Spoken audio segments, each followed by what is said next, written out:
আল্লাহ পাক যে কিতাবটা নাজিল করেছেন এটা একটা বিধান, মনে রাখবেন, এটা বিধান হিসাবে নাজিল করেছেন। তেলাওয়াত করব, নেকি হবে, সব ঠিক আছে, কিন্তু এই কিতাবের সবচেয়ে বড় পরিচয় হলো এই কিতাব আল্লাহ পাক নাজিল করেছেন বিধান হিসাবে। কি হিসাবে বলেন? বিধান হিসাবে। বিধান যদি না মানি আমরা, এই রাষ্ট্র সরকার প্রশাসন সুন্দর হওয়ার জন্য আল্লাহ পাক অনেকগুলো বিধান নাজিল করেছেন, সেই বিধানগুলো যদি না মানি আমরা, তাহলে কি আমরা সত্যিকারের ইমানদার হতে পারবো বলেন? فَإِن تَنَازَعْتُمْ فِي شَيْءٍ فَرُدُّوهُ إِلَى اللَّهِ وَالرَّسُولِ।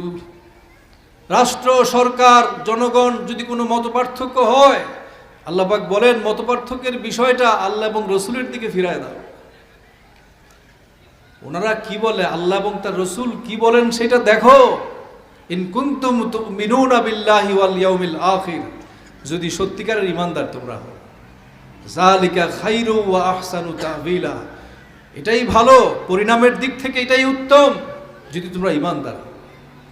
যত মত পার্থক্য আছে, যত সমস্যার সমাধান কিতাবের মধ্যে নাই, হাদিসের মধ্যে নাই, সেই দিকে ফিরতে হবে আমাদেরকে। তাহলে এই যে কাঙ্ক্ষিত শান্তি আমরা অর্জন করতে পারব।